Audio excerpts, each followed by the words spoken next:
मैत्रिणींनो, संध्या cooking channel मध्ये आपलं स्वागत आहे। मी आज तुम्हाला दाखवते कस्टर्ड पावडर वाला केक। त्यासाठी मी ही अर्धी वाटी साखर घेतलेली जाड आहे। आता एका भांड्यामध्ये ओतून घेते।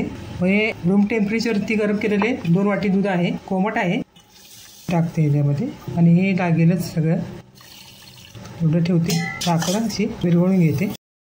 साखर दुधामध्ये विरघळली आहे। आता यामध्ये लगेच रवा आहे, 1 वाटी घेतलेला आहे, बारीक रवा घेतलेला आहे, हा सर्व टाकते, मिक्स करून घेते। यामध्ये ही कस्टर्ड पावडर आहे वेलेले एसेन्स वाली, ही टाकते, सर्व छान हलवून घ्यायचं, म्हणजे गुठळ्या फोडून घेते। आता यामध्ये 1.5 चमचा बेकिंग पावडर टाकते, अर्धा 1.5 चमचा टाकलेला आहे। चिमूटभर मीठ टाकते, चव वाढेल। 1 चमचा वेनिला एसेन्स टाकते, मिक्स करून घेते। 5 मिनिटे झाकून ठेवते, म्हणजे रवा चांगला फुगेल। घरातलं पातेलं घेतलेलं आहे, त्याला तेल लावून घेतलेलं आहे, तेल लावून घेते। तेल लावून चांगलं हे केलं, आता यात मैदा लावून घेते। आता गॅस चालू करून मी कुकर मध्ये लावणार आहे। आता वापरलेलं मीठ टाकलेलं आहे, प्रीहीट व्हायला कुकर झालेला आहे, प्रीहीट बारीक गॅस करायचा। मिश्रण पण झालेलं आहे, हे सगळं त्यात ओतून घेते, पटकन ओतून घ्यायचं। कुठल्याही भांड्यात तर अर्धी जागा शिल्लक राहिली पाहिजे। आता हे चटकन मी ह्यामध्ये ठेवून घेते, परत झाकण लावायचं, शिट्टीवर रबर काढून घ्यायचा।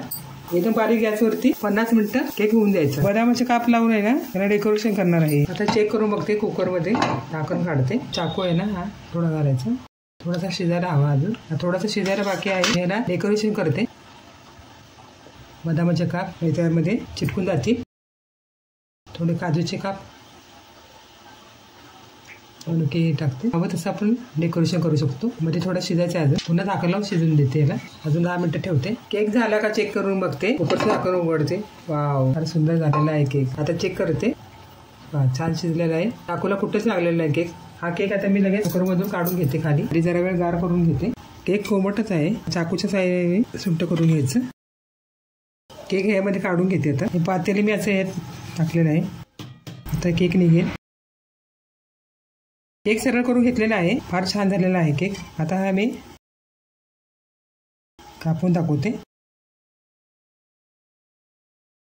कसं झालंय, छान सुंदर झालंय केक।